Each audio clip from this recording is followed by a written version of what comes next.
Well, hello, young lady. What do you got there? Furry creatures.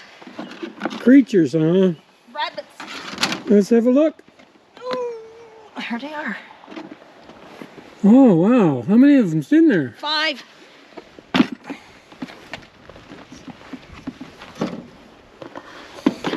Candy and I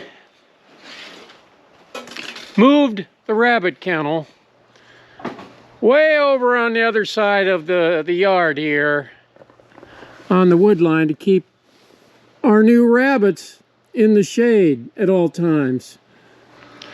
We had actually recruited some neighbors to come over and help us move this rabbit kennel there from here. But I came up with a genius idea just to get to appliance dollies, which we happen to have 2 of them, and just her get one end, I get the other, and we just kind of roll it over there, which is what we did. So they didn't have to come over and help us, which was nice, because we like to be self-sufficient if we can. But once in a while we need a helping hand from some neighbors. So given the state of the affairs and the way things are going, we're back in the meat rabbit business, it seems. Yep. And she's been setting up this, I guess this is an old dog kennel? Yeah, it's always been a rabbit hutch. Right, yeah, I know, but that's what this originally was. And she's got a cover put on, a little tarp cover, and she keeps her rabbit food and things like that out here in these containers. And here's where they will reside. Yep. The good news is we didn't have to buy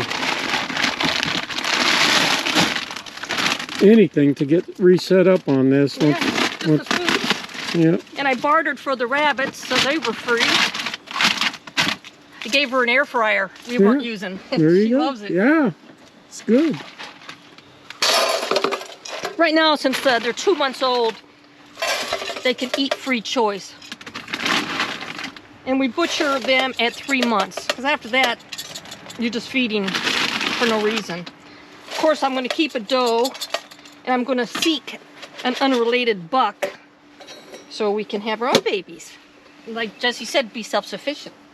I know, rabbits are just so cute. They're just so adorably cute. Why would you eat a rabbit? People used to always eat. Yeah, that's how I grew up. People used to always do it. It just sort of isn't passé anymore these days, like it used to be. Like I say, when I grew up, everybody had a rabbit cage thing like this, or something similar looking in their backyard, and I didn't know what it was for the longest time. And then once we started breeding meat rabbits, I was like, oh yeah, I remember back in the day. Yeah, everybody had one back in those days. So I guess we're back in those days again. Candy's getting everything set up. And these are not pets. And they are bred and very, very happy in little cages like this. Yeah, she's closing the gate in case one gets loose. Yeah, they could probably go right through, but at least it might not try. They've been together since birth, so they don't want to be separate, really. And they got some nails on them. Got to wear gloves. You'll get scratched up. Hopefully I can handle them. I got to sex them. I want to separate the does from the bucks, obviously. Not that they're breeding right now, but so when it's time to put them in the freezer, I'll know which ones are which. And when they're bigger, they're very strong, so easier to do when they're young. It's not very fun or exotic, but trying to look at their genitalia for their sex. Sometimes it's hard to tell when they're little. Ah, he's a boy.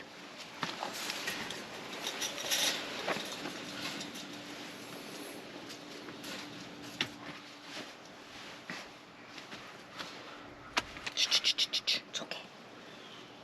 Over here or something.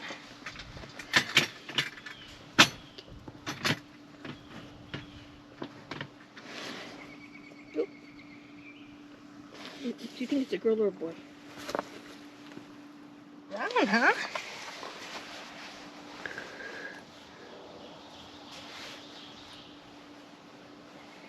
Oh, you gotta wash my hands real good after this. That's a male. Yep. So you got 3 males. Yeah, I think so. Get in there. Just gotta give them some straw, and I gotta get them set up with some water.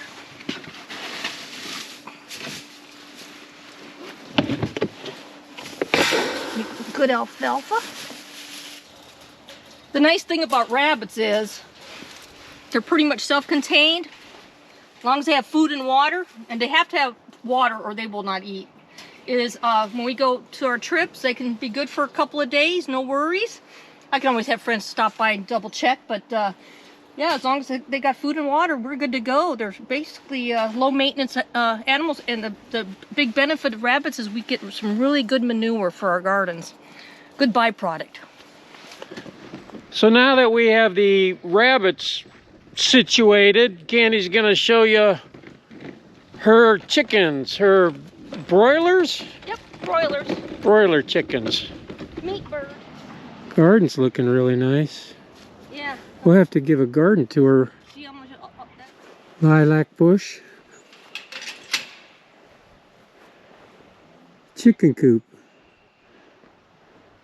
We're gonna completely renovate this chicken coop as soon as these birds are out of here.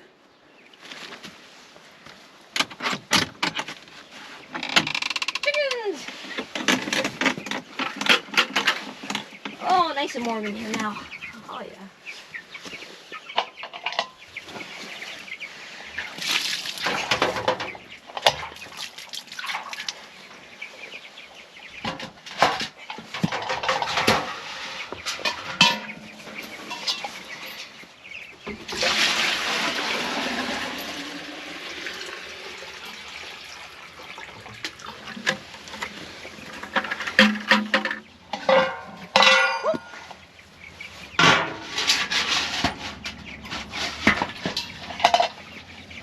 These birds are maybe a month old. I can't remember. I think they got them like on the first week of May.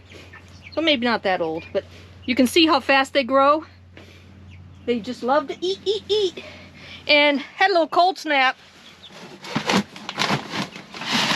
last night. Got down into the 30s, but they stayed nice and warm. Got a heat lamp, sweeter heater in here too.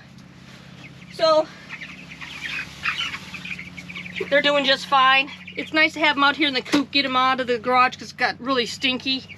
And they were getting too big and crowded, as I mentioned before. But now they got room to roam. And in a little while, how these birds are bred is they may even stop walking and just lay by their food. It's kind of disgusting, but that's just what they're made for, to make meat. And like other chickens, laying hens, they're really tough birds. To eat those, you have to pressure cook them. And because you can't just roast them. These are your typical roasters and fryers and things of that nature. But yeah, they're doing well.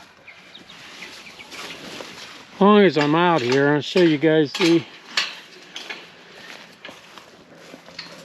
plum trees. Look at that.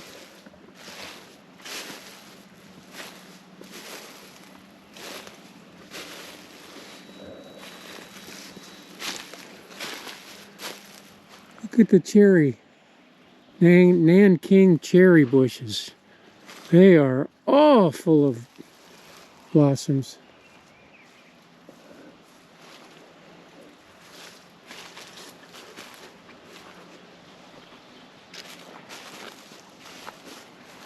Looks nice out here. It's getting there. Got a long way to go yet. But got a lot of straw down. Onions are still doing really well. They don't mind the cool temps. And got my chicken coop cleaned out before I put in the meat birds. So that's gonna be tossed, and hopefully I can use it next year as well. If not, if it's a cold pile, it's a 2-year pile. Make sure it's germ free. But still got a little ways to go. June berries are blooming back there. But we are planning a trip. We want to go a lot this year, let's just say.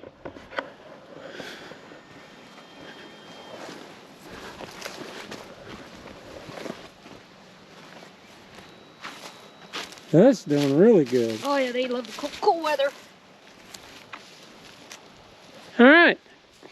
We have to go to Harbor Freight and get our free flashlight. Free flashlight, no purchase necessary. On our way to Harbor Freight to get some free shit, free stuff. Candy and I were talking, and I can get a free flashlight, and she could stand in line behind me and also get a free flashlight. That is, if there's any left. Yeah. Well, I guess it's really not free because we had to pay for the gas to go there and back. But we was going to Costco anyway, so it works out. It's only 43 degrees right now. 43. Westgate Mall. Seagulls are back. Beggars, get a job. People feed them here. That's why they hang out in the parking lot of the mall. Yeah, people eat at the Burger King, and they're in this parking lot eating their lunch, and they'll throw out their French fries to them. Yeah. So, yeah, is there any lesson to be learned from that? Don't eat French fries? Yeah. All right, here we are. I love Harbor Freight. I just do. Now, you know I have to look at welding supplies.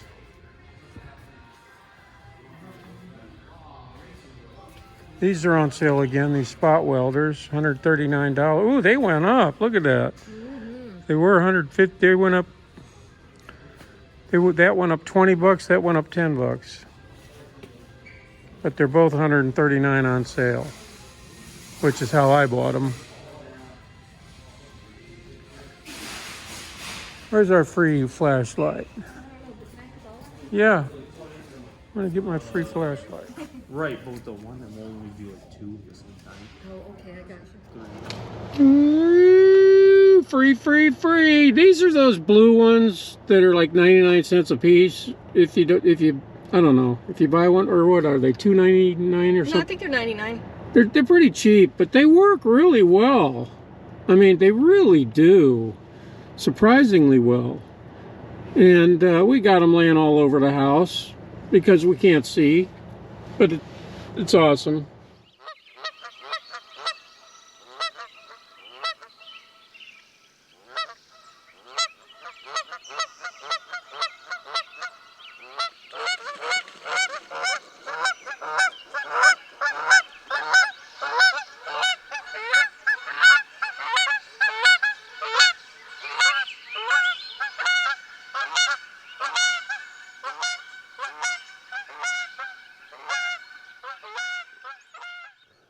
We're back.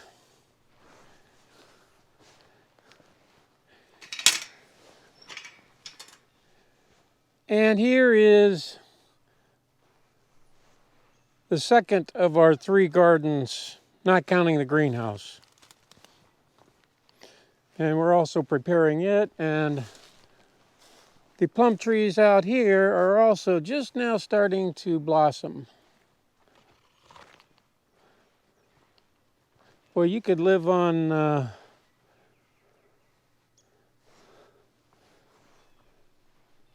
these plums alone. They produce so many plums. They're not the big giant ones like you see in the stores or anything. They're little ones, but you literally get thousands of them.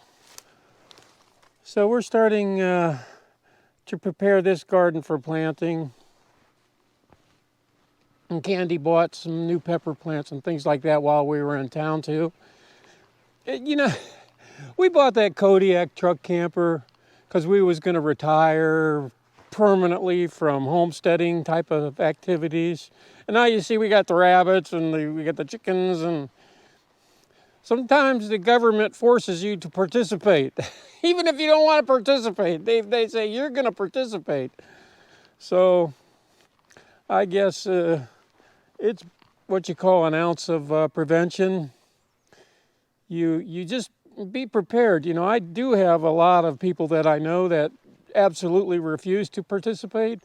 And they give the reason, well, you know, if anything does happen in the world under the current conditions that we live in, I'll just come over to your house.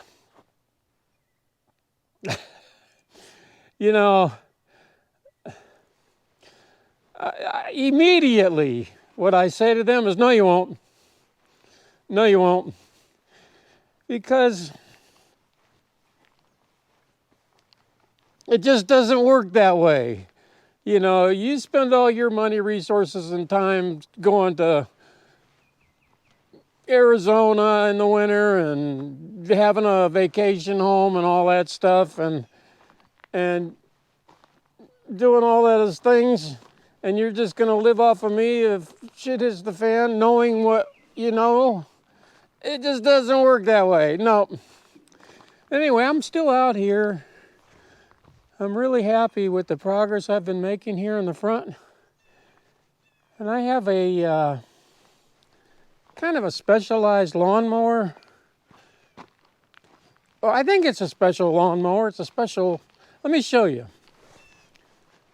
I specifically want to keep up on all my yard work because we're going to force ourselves to adventure. We're going to adventure a lot this year. You'll see that we're not going to waste our money on a camper. We're going to use it. Oh yeah. Anyway, talking about the special lawnmower. I really like this thing. As soon as I saw it, I had to have it. It's a regular X-Mark lawnmower. Only this is the kind of lawnmower that I used previously. This is actually pretty old and doesn't work that great. But it's a Honda, and I've got a lot of use out of it. But for every one pass I make with this mower, for every 2 passes I make with this mower, I only have to make 1 with this. Because it's like twice the size. Width-wise, it has 2 blades, the same size as that 1 blade. So it's a Kawasaki commercial mower, and it has been very good to me. And I really, especially if you're an urban guy living in the suburbs, which I did my whole life, pretty much. This I wish I would have known about, because you can get your lawn work done in half the time, but quite literally half the time. So I'm going to fire this up for the very first time this year. Take it out of storage.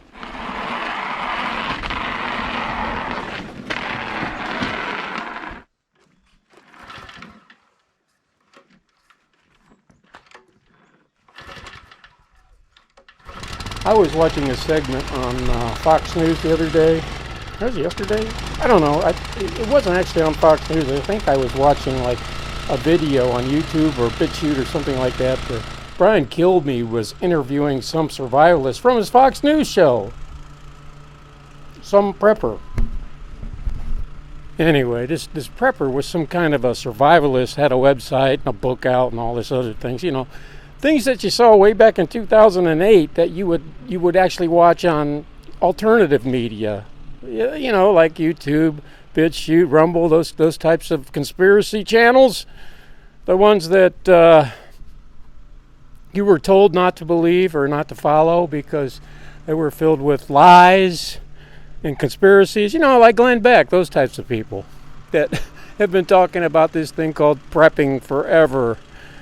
But it kind of dawned on me that, you know what, for the first time ever in my lifetime, I've actually seen it on the mainstream media news.